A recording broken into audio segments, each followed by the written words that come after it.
we are talking about micropigmentation. I should do a little hand gesture.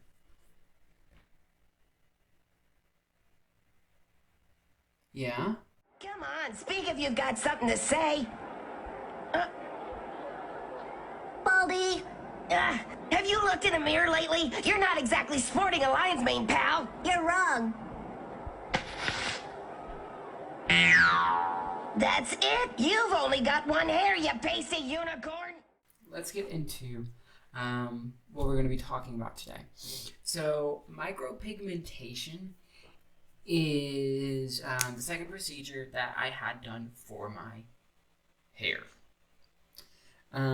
It is a process of basically like tattooing the scalp with fake hair follicles. And the point of that is to give the impression that there is hair there that could grow, but it's just short. Now, your mileage may vary with any procedure. All right. So, what micropigmentation might look like is. Oh my gosh, why is this picture so small? Make it big. Oh, I'm here. Awesome. So, this is what micropigmentation would look like. This person obviously has like a lot of balding in this area that's receded almost completely, but because of this procedure, they're able to have the appearance that hair is there and could grow. Big game changer. So what happened here to her is kind of like what happened to me is I went and had my hair like dark. I had my hair black. I told them, I was like, hey, I want to be emo. I want to be goth. I want to be dark and edgy. And my stylist delivered.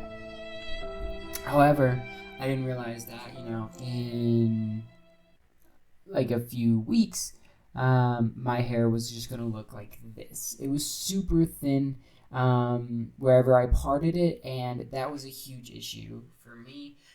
I did not feel comfortable. From the back, you could see like right through my crown, and I didn't like that at all. So at that point, I'm like, you know what? Micropigmentation might be for me. And yeah, so this was what it did, and it does work. It does give that impression. I mean, there's tons of pictures down here. Can verify, like, you can go from that to this pretty easily. And there's no more hair there. It's just that the scalp is darker, like literally. My experience with that procedure was that I had found somebody, they ran their own spot out here, and I went to them for about a month, and sessions would last between 2 to 3 hours. And what we would do is that I would basically sit in a chair. I would have my switch with me, and they would just like tattoo my scalp. And it does hurt. Your mileage may vary with pain. I'm not you. You're not me. Maybe I like it. Maybe you'll like it. Maybe you're a.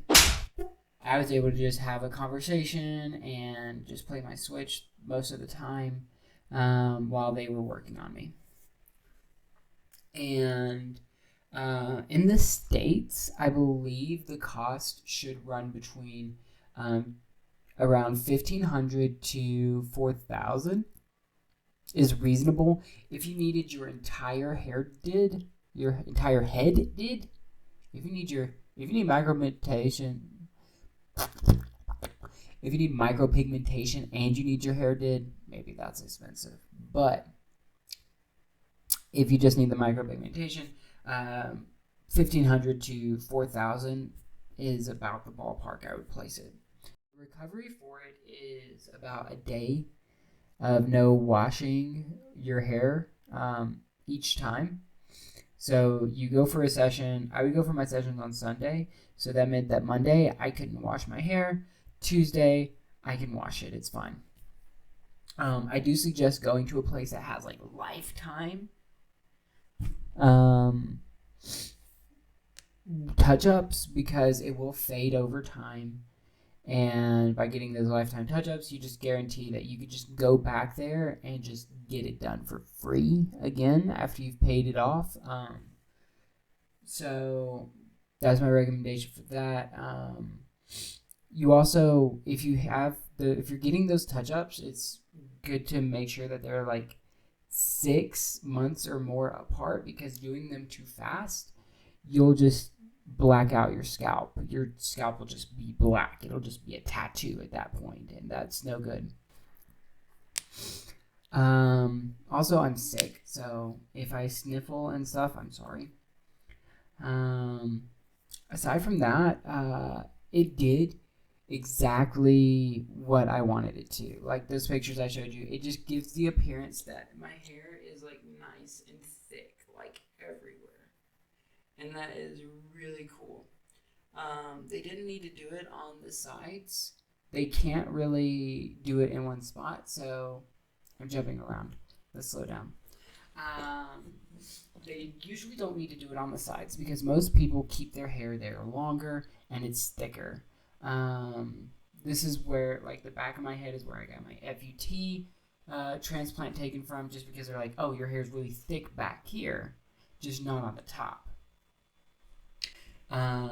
So what they normally do is that they are gonna go through and I think about like here above my ear is about the lowest they went, the base of, like, I guess the crown.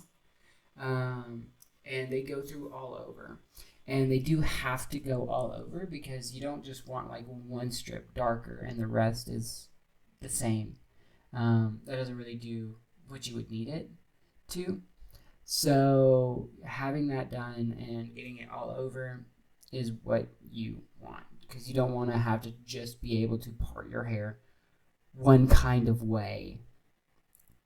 You want to be able to flip it and flop it however you need to, right?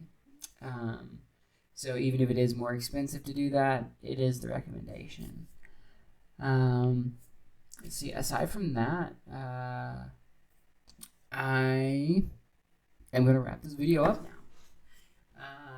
If you like the stuff, feel free to subscribe, maybe give the video a like, maybe. And if you do either of those, I'll blow you a little kiss. You don't get a free one this time. Last video, you got a free one, not this time. But I hope I see you again. Bye.